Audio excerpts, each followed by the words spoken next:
Thank you so much for coming back to another video. If this is the first time you're seeing me ever, hello, my name is Theo, and I usually don't plan anything about what I'm gonna say in the beginning of these videos.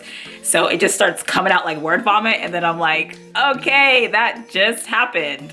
Like right now, but we're gonna keep it moving. Today we're going into my tips and some really great tricks when buying a car. If I haven't already invited you to subscribe to my channel, you can do that just below this video. But if you stay until the end of this video, I have a surprise for you, a bonus that no one else is talking about on the internet. So if you're ready for all this greatness, let's get into it.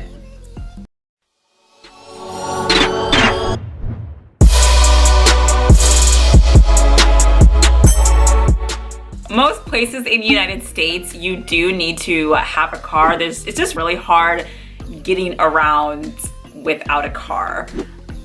No pun intended, that actually just worked out really nicely. But if you are not in a big city where you can just walk everywhere, having a car is pretty necessary. So if you do need to buy a car, here's the correct way I have learned how to do it. Me personally, buying a car was probably one of my most painful purchases because I knew as soon as I bought the car how much money I would be losing. For me, it's more like throwing away money between the interest you're paying if you're financing the car, the maintenance on the car, the insurance, and the gas. You really just never recoup your investment. This is honestly why I do not consider a car to be an asset. Some cars are, and we're gonna get into that a little bit later in the video, but in general, a normal Honda that you drive is just not an asset. So in my other video I did with my friend and his Tesla, I talked all about how cars are depreciating as soon as you walk it off the lot. You should really go check out that video. There's some really great information in there. But if you've already seen it or you're not interested, as soon as you drive the car off the lot, you lose 10% of the value of the car immediately because it just went from new to used like that. And just by doing that, the car is already depreciating by 10%. And to make matters worse, over the course of 5 years, your car is gonna depreciate 63%. Each car model is gonna be a little different. Some cars hold their value more than others, but majority of cars, within 5 years, you are losing more than half of your original investment. You might hear this and think, well, I might just lease a car, you know, for a few years, and then that way I'm not gonna be losing my investment. But that's where a lot of people make that mistake. Because not only are you not having a physical car that you can resell later, but you're paying the depreciation on their car now. So when you're done leasing the car and you give the car back, now you've paid all the depreciation that that car would have had to the company, and they're taking back the car now and selling it to make a profit. You have no car and you just spent a lot of money. So either way, whether you're leasing a car long-term or you're buying a car in general new, you're just losing a lot of money. But I don't want to discourage you. There are 3 tips that I have here to really maximize your dollars when buying a car, since it's inevitable we have to buy a car. Unless you want to just download the Sweatcoin app and just walk everywhere.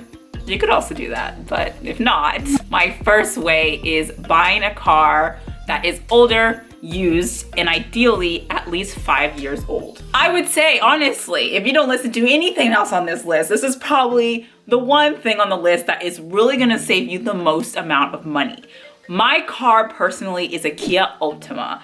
Recently, I went to the Kia dealership just to kind of look around and see what they had, and my exact car in 2019 is $23,000. I bought a Kia Optima that was 5 years old, so 2014, and I bought it for $9,000 used. If you look at the difference, it's the same car. 2019 might have some more features, might be a little more comfortable, but in general, it's the same car. And I saved almost 2.5 times by buying it 5 years old, and the car runs great. It has low mileage and it was in good condition. So I want you to imagine buying a car today for $23,000, and then 5 years down the road, when you decide you want to sell it, you can only get $9,000 for it. Like, that just blows my mind that people buy new cars, like, for what? I mean, if you're a baller and you can do that and you don't really care, then like just disregard this. But if you're somebody that tries to maximize their dollars, then you should not be buying a new car. It is just throwing money out the window, literally. However, now that I bought a car that was $9,000, if I were to sell that car in the next couple of years, it's not gonna depreciate to $4,000. I'm probably still gonna be able to sell that car for around the amount I paid for it. I'm gonna lose some money, of course, with any car purchase, but I'm not gonna lose 65% just from holding it for a few years. My second tip is buying all cash.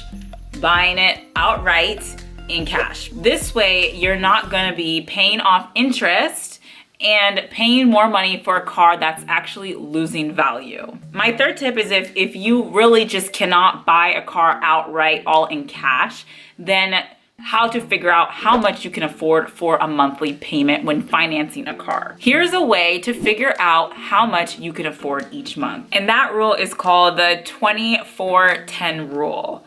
And that just means you're gonna put 20% down on the car, and you're not gonna allow yourself to finance the car for longer than 4 years. So a lot of car loans are 4 to 6 years, but you're not gonna allow yourself to finance a car more than 4 years. So your car payment will be just a little bit higher. However, when you put 20% down, that's gonna actually lower your car payment a lot more than not putting anything down. And the 10 stands for the total amount of the car, including interest, principal, and insurance, has to be below or equal to 10% of your total gross income. Just to put this in perspective, if you make $3,000 every month, with this rule, you should only be paying $300 a month for your car payment, which should include principal, interest, and insurance all together. The great thing about following this rule is since you know how much you can afford, so let's say you know you make $3,000 every month, 10% of that is $300, you can only put a car payment that's $300.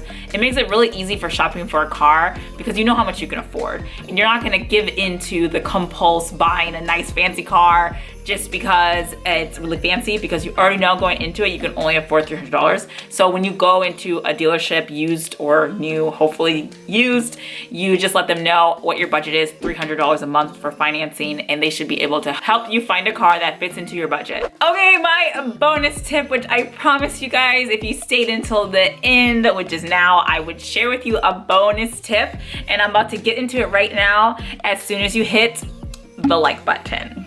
Just hit it 3 times. Okay, this bonus tip is something that I learned from a friend in high school, and I used to think he was insane until recently, and now I understand it, what he was doing. This is called car hacking. There's 2 ways to car hack. One of the ways is turning your car into a money-making machine, which I talked about in this video. I really recommend you check it out if you're trying to turn your car into an asset. Really great information, but that's not what we're going into right now, and that's the other form of car hacking, which my friend did in high school. So I reached out to him on Facebook, and he's still doing the exact same thing, and he helped explain to me what he does, so hopefully you can benefit as well. So what he does to be able to get a free car, essentially, which upfront is not free, just want to let you know that right now, it's not free upfront, but who buys cars that are luxury or unique, that didn't have much production to them. So when he sells them, he's selling them for almost the same price that he bought it for, if not more. So instead of buying a car for $23,000, like this Kia Optima, he buys a nice car that I will get into later, the cars he recommends. And then when he sells it 5 years down the line, he's still selling it for $23,000. It's incredible. So in high school, when I knew him, he had a Lotus Elise.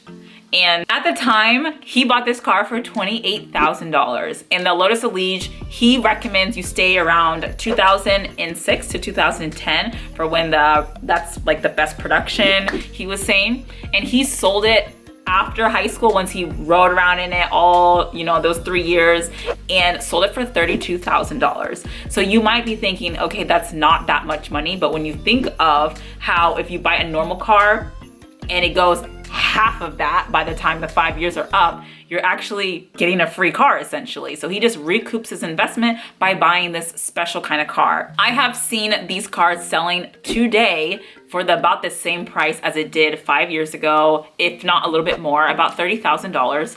And so this is something you can do to essentially get a free car and enjoy you know, having a nice car. So in high school, this guy was like the guy. Everybody wants to be with him because he had these nice cars, and finds out that he just invested in it and knew he was gonna get it back by doing a little bit of research. This guy is obviously a car fanatic, so he knows what he's doing. But another car that he had at our freshman year of college was a Viper GTS. These cars were only made in 1996 and 1997. He had the one that was 1997, and it was the only one of this kind that with the 2 stripes. So he bought that car, $37,000. He drove it around, that was his car, and a few years later, he sold it for $52,000. Okay, so he made money on this investment. So he was actually kind of getting paid to have this really cool car.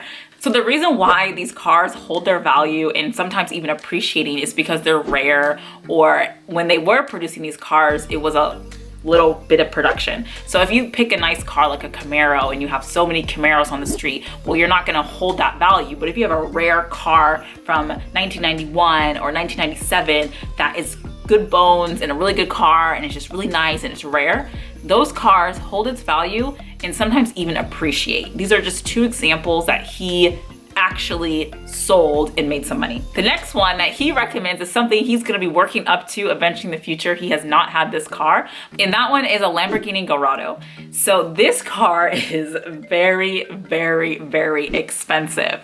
But if you can get a loan to buy one of these cars, or if you can just buy a Lamborghini outright just in cash, well, first of all, I don't know why you're watching my channel, but hey, let's be friends. But this car in general not only holds its value, so if you buy it for about $100,000 and you drive it around for a few years, keep it maintained, not do a, you know, crazy amount of miles on it, you're very likely to get the exact what you paid for back and a little bit more. If you can find a manual car, this is apparently very rare. They didn't make very many, and the people that do have these manual Lamborghini Gallardos hold them, so it makes prices go up. He gave me an example of he's been watching this car for $100,000 when he planned to buy it a few years ago, and now it's over $300,000. What I have seen on eBay is cars like this. They might not be manual. They're selling for about $90,000 to more than $200,000. Obviously, this is not for everybody. A lot of people just aren't gonna be able to do this, but I thought I would just share this with you if it's something that you might be interested in. And there's also ones, like I said, that are only $30,000 around there, and if you were gonna go buy a new car anyways for $20,000, it's really not that much difference, and you're not gonna lose 65% of your investment. If you need to work your way up to getting a Lamborghini, do check out my other video, like I said before, of how you can turn your car into a money-making machine. And when you get your Lambo, make sure to give me a shout out. I'll see you in the next video. Bye guys.